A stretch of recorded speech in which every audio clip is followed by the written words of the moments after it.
Hello friends, welcome back to our channel moms daily.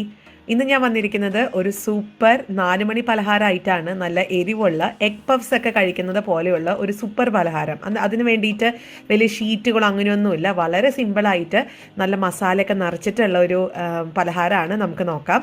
അപ്പോൾ അതിനായിട്ട് ഞാനിന്ന് ഇവിടെ 4 മുട്ട പുഴുങ്ങിയെടുത്ത് വന്നിട്ടുണ്ട്. അപ്പം നമുക്ക് ആദ്യം ഈ മുട്ട ഒന്ന് നടുവേ ഒന്ന് മുറിച്ചതാ ഇതേപോലെ ഒന്ന് ആക്കിയെടുക്കണം.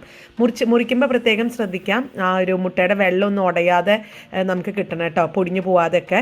എന്നിട്ട് നമ്മൾ മറ്റൊരു പാത്രം എടുക്കുക. അതിനകത്തോട്ട് മുട്ടയുടെ ഉണ്ണി അല്ലെങ്കിൽ മഞ്ഞ എന്ന് പറയും, അത് നമുക്ക് ഈ ഒരു കുഞ്ഞ് പ്ലേറ്റിനകത്തോട്ടൊന്ന് മാറ്റിയിടാം. പക്ഷേ ഈ മഞ്ഞ നമ്മൾ മാറ്റുമ്പോൾ പ്രത്യേകം ശ്രദ്ധിക്കുക, മുട്ട പൊട്ടാൻ പാടില്ല, മുട്ടയുടെ വെള്ള. പക്ഷേ നിങ്ങൾക്ക് കാണാം, ഈ മഞ്ഞ എടുത്ത് മാറ്റുമ്പം ഇടയ്ക്ക് ഈ മുട്ടയുടെ വെള്ള പൊട്ടുന്നുണ്ട് കേട്ടോ. കാരണം നമുക്ക് ഈ ഒരു മുട്ടയ്ക്ക് നമ്മളിപ്പോൾ മഞ്ഞയ്ക്ക് പകരം മുട്ടയുടെ മഞ്ഞ മാറ്റി അതിനകത്ത് ഇച്ചിരി മസാലയൊക്കെ ഫില്ല് ചെയ്യുന്നുണ്ട്. അപ്പോൾ അതുകൊണ്ടാണ് ഞാൻ പറഞ്ഞത് പൊട്ടാതെ നമുക്കതൊന്ന് എടുക്കണം എന്നുള്ളത്. അപ്പം ഞാൻ ആദ്യം സ്പൂണിൻ്റെ പ്രോപ്പറായിട്ടുള്ള വശം വെച്ചിട്ട് ഒന്ന് എടുക്കാൻ നോക്കി. പക്ഷെ അത് കൂടുതൽ പൊട്ടാനാണ് ഉള്ളത്, പൊട്ടിപ്പോവാണ് ചെയ്യുന്നത്. അപ്പം ഞാൻ സ്പൂണിൻ്റെ പുറകു വശം വെച്ചിട്ട് ഇതേപോലെ ഒന്ന് എടുക്കുന്നുണ്ട്. എന്നിട്ടും പൊട്ടുന്നുണ്ട് കേട്ടോ. അപ്പം നിങ്ങളതൊന്ന് സൂക്ഷിച്ച് ചെയ്യാം. ഇനിയിപ്പോൾ അങ്ങനെ പൊട്ടിയെന്ന് ഓർത്ത് കുഴപ്പമൊന്നുമില്ല, നമുക്കല്ലാതെ തന്നെ അത് നന്നായിട്ട് തന്നെ എടുക്കാൻ പറ്റും. എന്നാലും മാക്സിമം പൊട്ടാതെ എടുക്കുക. അപ്പോൾ ഇനി നമുക്ക് ബാക്കിയുള്ളതും കൂടെ ഇതുപോലെ പെട്ടെന്ന് തന്നെ മുട്ടയുടെ മഞ്ഞയും വെള്ളയും ഇതുപോലെ ഒന്ന് സെപ്പറേറ്റ് ചെയ്തെടുക്കണം. അങ്ങനെ മുട്ടയുടെ വെള്ള ഒരു ബൗളിനകത്തോട്ടും അതുപോലെ മഞ്ഞ ഇതുപോലെ വേറൊരു പ്ലേറ്റിലോട്ട് മാറ്റി വെച്ചിട്ടുണ്ട്.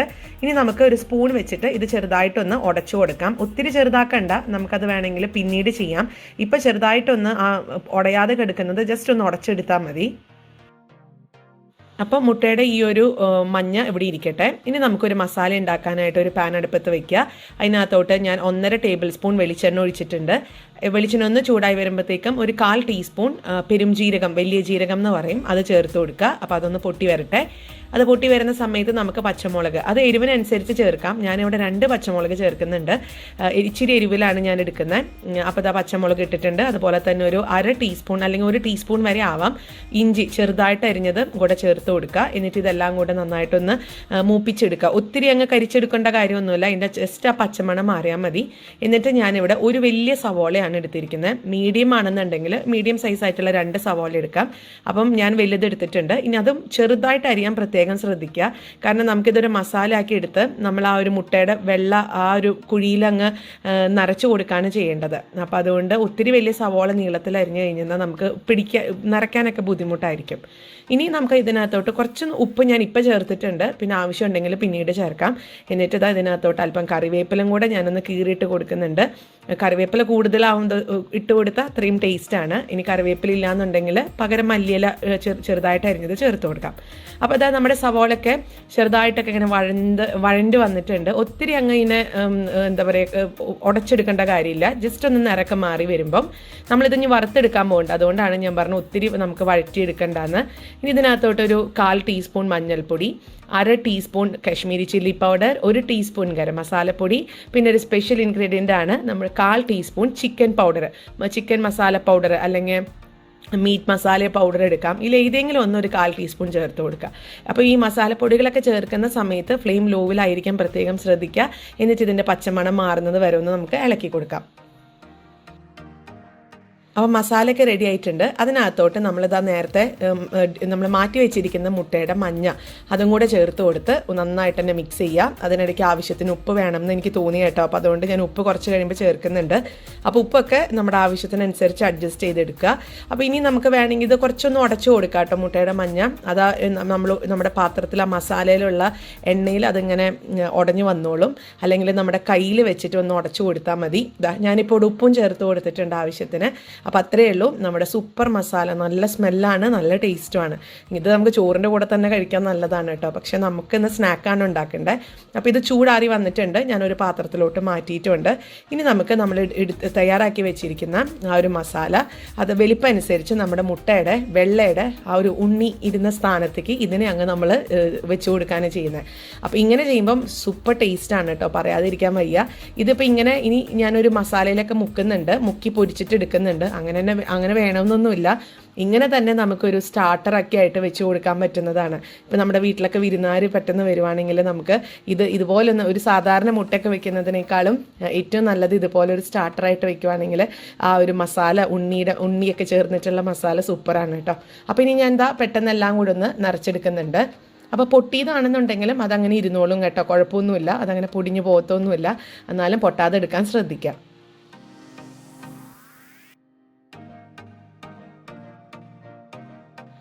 അങ്ങനെ നമ്മുടെ മുട്ടയുടെ വെള്ളയിലൊക്കെ നമ്മുടെ ഉണ്ണി നിറച്ച് കൊടുത്തിട്ടുണ്ട്, മസാലയുടെ ഉണ്ണി നിറച്ച് കൊടുത്തിട്ടുണ്ട്. ഇനി നമുക്കിത് മുക്കി പൊരിക്കാൻ വേണ്ടിയിട്ടുള്ള ഒരു സിമ്പിളായിട്ടുള്ള ഒരു മാവ് തയ്യാറാക്കാം. അതിനായിട്ട് ബൗൾ എടുക്കുക. ഒരു 1/4 കപ്പ് മൈദപ്പൊടിയാണ് എടുത്തിരിക്കുന്നത്. നിങ്ങൾക്ക് ഗോതമ്പ് പൊടി വേണമെങ്കിൽ എടുക്കാം. പിന്നെ ഇതിനകത്തോട്ട് ആവശ്യത്തിനുള്ള ഉപ്പ് ചേർക്കുക. പിന്നെ കുറച്ച് കാശ്മീരി ചില്ലി പൗഡറാണ് ചേർക്കുന്നത്, ഒരു നിറത്തിന് വേണ്ടിയിട്ട്. അല്ലെങ്കിൽ നിങ്ങൾക്ക് പകരം മഞ്ഞൾപ്പൊടി ഇച്ചിരി ചേർക്കാം. ഞാനിപ്പോൾ ഒരു 2 നുള്ള് കാശ്മീരി ചില്ലി പൗഡർ ചേർത്ത് കൊടുക്കുന്നുണ്ട്. അല്ലാന്നുണ്ടെങ്കിൽ ഇത് ഭയങ്കര വെള്ള കളറായിപ്പോവും. അപ്പോൾ ഇച്ചിരി ഒരു റെഡ് കളർ കിട്ടാൻ വേണ്ടിയിട്ട് മാത്രം ഞാൻ ഈ ഒരു പൊടി ചേർത്തത്. നിങ്ങൾക്ക് ഞാൻ പറഞ്ഞല്ലോ മഞ്ഞൾപ്പൊടി ചേർത്ത് കൊടുക്കാം. ഇനി നമുക്ക് ഇത് ഒരു ആവശ്യത്തിനുള്ള വെള്ളം ഒഴിച്ചിട്ട്, ഇത് ചൂടുവെള്ളമൊന്നുമല്ല, സാധാരണ വെള്ളമാണ്. വെള്ളം ഒഴിച്ച് നമുക്കിതൊന്ന് ഒരു മാവ് കണക്കിന്, നമ്മൾ പഴംപൊരിക്കൊക്കെ മാവ് കുഴച്ചെടുക്കത്തില്ലേ, അതേപോലെ ആ ഒരു മാവിൻ്റെ കൺസിസ്റ്റൻസിയിൽ നമുക്കിതൊന്ന് കുഴച്ചെടുക്കാം, അല്ലെങ്കിൽ ഒന്ന് മിക്സ് ചെയ്തെടുക്കാം.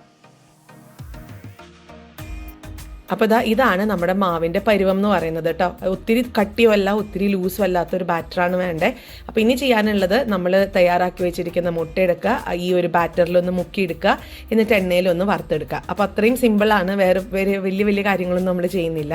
അപ്പോൾ അതിനായിട്ട് ഞാനൊരു പാൻ അടുപ്പത്ത് വെച്ചിട്ടുണ്ട്, ചട്ടി അടുപ്പത്ത് വെച്ചിട്ടുണ്ട്. ഇതിനകത്തോട്ട് സൺഫ്ലവർ ഓയിലാണ് ഒഴിച്ചു കൊടുത്തിരിക്കുന്നത്. അപ്പോൾ എണ്ണ ഞാൻ മീഡിയം ഫ്ലെയിമിലിട്ട് ചൂടാക്കിയിട്ടുണ്ടായിരുന്നു. ഇത് ഒത്തിരി സമയമൊന്നും എടുക്കുകയൊന്നുമില്ല, ഇതൊന്ന് വെന്ത് വരാൻ വേണ്ടിയിട്ട്, വറുത്ത് വരാൻ വേണ്ടിയിട്ട്. കാരണം ആ പുറത്തത്തെ ഒരു കോട്ടിങ് മാത്രം ഒന്ന് നന്നായി വന്നാൽ മതി. മുട്ടയും അതിനകത്തൊക്കെ ഉള്ളതൊക്കെ വെന്തിട്ടുള്ളതല്ലേ, അപ്പോൾ ഒത്തിരി നമുക്ക് അതിനകത്തിട്ട് കരിച്ചെടുക്കേണ്ട കാര്യമൊന്നുമില്ല. പെട്ടെന്ന് ആവും ചെയ്യും. ഒട്ടും എണ്ണ കുടിക്കാത്തൊരു പലഹാരമാണ്. അപ്പോൾ ഇനി ഇതൊന്ന് തിരിച്ച് മറിച്ചൊക്കെ ഇട്ട്, ഇനി മാവ് നിങ്ങൾക്ക് വേണമെങ്കിൽ കുറച്ച് കയ്യിലെടുത്ത് അല്ലെങ്കിൽ സ്പൂണിലെടുത്ത് ഇതിൻ്റെ മേലെ ഒന്ന് കോരി കൊടുക്കണമെന്നുണ്ടെങ്കിൽ അങ്ങനെയും ആവാം. ഇനി ഞാൻ തിരിച്ച് മറിച്ചൊക്കെ ഇട്ടതൊന്ന് കോരിയെടുക്കുന്നുണ്ട്. അത്രേ ഉള്ളൂ. നമ്മുടെ സിമ്പിളായിട്ടുള്ള സൂപ്പറായിട്ടുള്ള സൂപ്പർ ടേസ്റ്റാണ് കേട്ടോ. നിങ്ങൾ ഒരു തവണ ട്രൈ ചെയ്ത് നോക്കണം. ഇതിനെ പല പേര് നമുക്ക് പറയാം. ഇത് മുട്ട ബജി എന്ന് പറയത്തില്ല. നമുക്ക് മുട്ട വടാന്നോ അല്ലെങ്കിൽ മുട്ട സ്നാക്ക് എന്നൊക്കെ പറയാം. അതിന് പേരൊന്നുമില്ല. അതിങ്ങനെ ഞാൻ ഇടയ്ക്ക് ഉണ്ടാക്കി കൊടുക്കാറുണ്ട് കുഞ്ഞുങ്ങൾക്ക്. ഇപ്പോൾ പഫ്സൊക്കെ കഴിക്കുന്ന അതേ ടേസ്റ്റ് തന്നെയാണ് ഇതിൻ്റെ ഒരു ടേസ്റ്റ് എന്ന് പറയുന്നത്. അതും ഒരു സ്പെഷ്യലല്ലേ. സാധാരണ മുട്ടയ്ക്ക് പഫ്സിനകത്ത് ചേരുന്ന കാര്യങ്ങൾ തന്നെയാണ് ചേർക്കുന്നത്. പക്ഷെ അത്ര ക്രിസ്പി അല്ല എന്ന് മാത്രമേ ഉള്ളൂ. ടേസ്റ്റൊക്കെ ഏകദേശം ഒരുപോലൊക്കെ തന്നെയാണ്. അപ്പം ശരി, ഞാൻ ബാക്കിയുള്ളതും കൂടി ഇതുപോലെ ഒന്ന് പെട്ടെന്ന് വറുത്തെടുക്കുന്നുണ്ട്.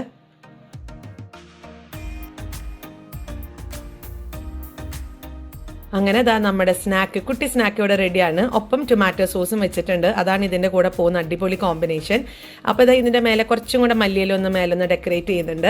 ഞാൻ പറഞ്ഞല്ലോ, നമുക്ക് ഇതുപോലെ മാവിൽ മുക്കി പൊരിക്കണമെന്നൊന്നുമില്ല. അല്ലാതെ തന്നെ ആ മസാല ഫില്ല് ചെയ്യുന്ന സമയത്ത് തന്നെ കഴിക്കാവുന്നതാണ്.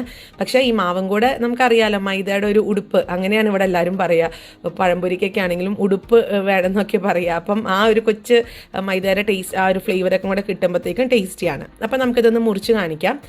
ഇങ്ങനെയാണ് ഇരിക്കുന്നത്. ഉള്ളൊക്കെ നല്ല മസാലയായിട്ട് നല്ല സോഫ്റ്റ് ആയിട്ടുള്ള ഒരു സൂപ്പർ സ്നാക്കാണ്. എല്ലാവരും തീർച്ചയായിട്ടും ട്രൈ ചെയ്ത് നോക്കുക. ഇഷ്ടപ്പെടും നിങ്ങൾക്ക് എന്തായാലും. ഇനി ഇഷ്ടപ്പെട്ട് കഴിഞ്ഞെന്നാൽ ലൈക്ക് ചെയ്യാനും ഷെയർ ചെയ്യാനും കമൻറ്റ് ചെയ്യാനൊന്നും മറക്കരുത്. അതുപോലെ നമ്മുടെ ഈ ചാനൽ ആദ്യമായിട്ടാണ് കാണുന്നതെങ്കിൽ സബ്സ്ക്രൈബ് ചെയ്യാനും മറക്കരുത്. അപ്പോൾ അടുത്തൊരു വീഡിയോ ആയിട്ട് നമുക്ക് ഉടനെ കാണാം. അൻറ്റിൽ ദെൻ ബൈ.